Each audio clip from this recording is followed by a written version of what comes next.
안녕하세요. 주식하는 개발자 허플입니다.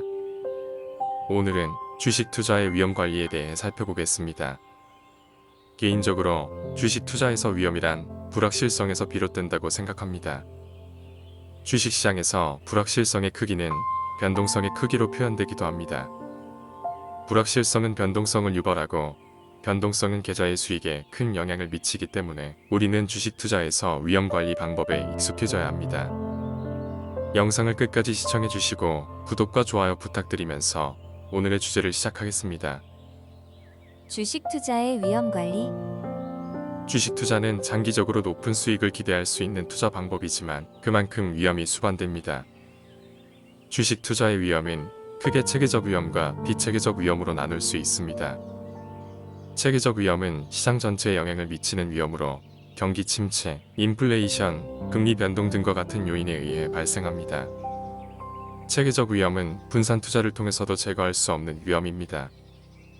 비체계적 위험은 특정 기업이나 산업에만 영향을 미치는 위험으로 경영진의 능력, 경쟁 상황, 규제 환경 등과 같은 요인에 의해 발생합니다.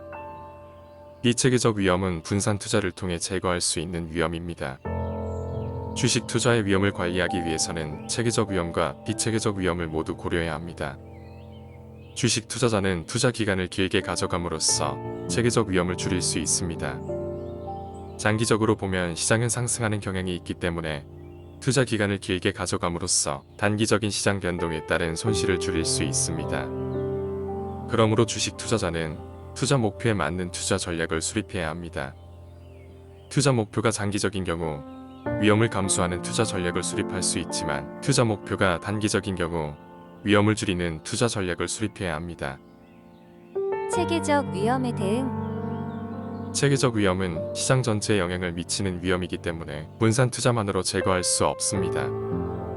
그러나 체계적 위험을 줄이기 위해 몇 가지 방법이 있습니다. 가장 효과적인 방법은 투자 기간을 길게 가져가는 것입니다. 장기적으로 보면 시장은 상승하는 경향이 있기 때문에 단기적인 시장 변동에 따른 손실을 줄이기 위해 투자 기간을 늘리는 것이 좋습니다. 주식 투자에서 체계적 위험은 시장 전반에 영향을 미치는 요소로 인해 발생하는 위험입니다. 이러한 위험은 개별 주식에 관련된 사건이나 기업의 특정 상황과는 독립적으로 발생합니다.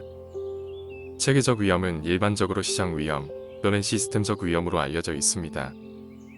이러한 위험은 특정 기업이나 산업군에 종속되지 않으며 경기 침체, 금리 변동성, 정치적 불안 등과 같은 많은 요소에 의해 영향을 받을 수 있습니다.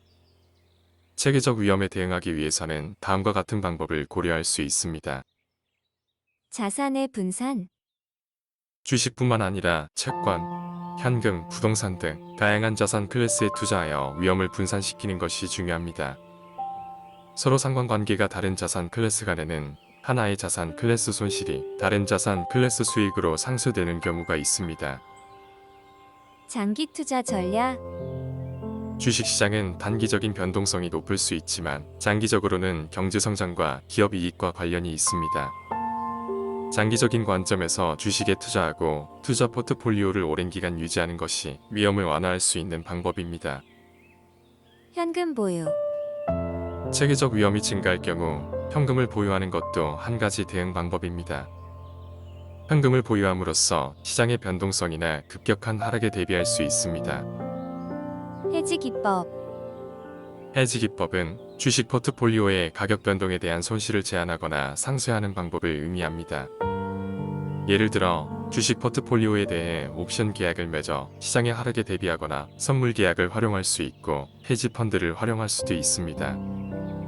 경제 지표 및 시장 동향 분석. 체계적 위험에 대응하기 위해 경제 지표와 시장 동향을 주시하고 분석하는 것이 중요합니다. 이를 통해 전반적인 시장 상황을 파악하고 투자 결정을 내릴 수 있습니다. 정기적인 리밸런싱. 포트폴리오를 일정한 주기로 검토하고 조정하는 것이 중요합니다. 리밸런싱을 통해 초기에 설정한 투자 비율을 유지하고 포트폴리오의 리스크와 수익률을 최적화할 수 있습니다. 이러한 체계적 위험 대응 방법은 주식 투자에서 전반적인 리스크를 완화하고 투자자의 자산을 안전하게 보호할 수 있도록 도와줍니다. 그러나 투자 결정은 개별 투자자의 상황과 목표에 따라 달라질 수 있으므로 상황에 맞게 적절한 전략을 구축하는 것이 중요합니다. 리밸런싱, 체계적 위험을 대비하는 방법 중 장기 투자 전략을 기반으로 한 정기적인 리밸런싱은 매우 효율적인 대응 방법일 수 있습니다. 리밸런싱을 수행하는 일반적인 방법을 알아보도록 하겠습니다. 리밸런싱은 다음과 같은 단계로 진행됩니다. 1. 투자 목표 설정. 먼저 투자 목표를 설정합니다. 예를 들어 주식과 채권으로 구성된 포트폴리오의 목표 비율을 60대 40으로 정했다고 가정해 봅시다. 2. 주기 설정. 리밸런싱을 얼마나 자주 진행할지 결정합니다. 보통은 6개월에서 1년에 한 번씩 리밸런싱을 수행하는 것이 일반적입니다. 그러나 시장 상황이나 개인의 투자 전략에 따라 주기를 조정할 수도 있습니다. 3. 포트폴리오 평가.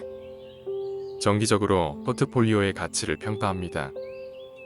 각 자산 클래스의 비중과 수익률을 확인합니다. 4. 비중 조정. 목표 비율과 실제 비율 간의 차이를 계산합니다.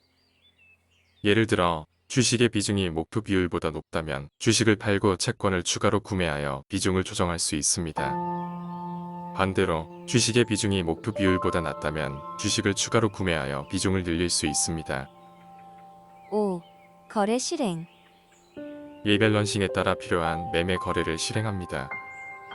이는 주식을 매수 또는 매도하고 채권을 매수 또는 매도하는 것을 포함할 수 있습니다. 매매 거래를 실행할 때에는 수수료와 세금 등 부가적인 비용을 고려해야 합니다. 6. 기록과 모니터링. 리밸런싱의 결과와 거래 내역을 기록하여 추적하고 모니터링합니다. 포트폴리오의 성과와 변동성을 평가하고 필요한 경우 리밸런싱 전략을 조정할 수 있습니다. 정기적인 리밸런싱은 포트폴리오의 위험을 완화하고 예상 수익을 극대화하는 데 도움을 줍니다. 결론입니다. 이러한 체계적 위험 대응 방법은 주식 투자에서 전반적인 리스크를 완화하고 투자자의 자산을 안전하게 보호할 수 있도록 도와줍니다. 그러나 투자 결정은 개별 투자자의 상황과 목표에 따라 달라질 수 있으므로 상황에 맞게 적절한 전략을 구축하는 것이 중요합니다. 정기적인 리밸런싱은 포트폴리오의 위험을 완화하고 예상 수익을 극대화하는 데 도움을 줍니다. 이를 통해 투자자는 체계적 위험을 대비하고 안전하게 자산을 보호할 수 있습니다. 위에서 언급한 대응 방법들 중 적절한 전략을 선택하고 실현하는 것이 중요합니다. 이상으로 주식 투자의 위험 관리, 체계적인 위험에 대해 알아보았습니다. 긴 시간 시청해주신 여러분께 감사드리며 앞으로도 더욱 알찬 내용으로 찾아뵐 것을 약속드립니다. 이상 주식하는 개발자 퍼플이었습니다.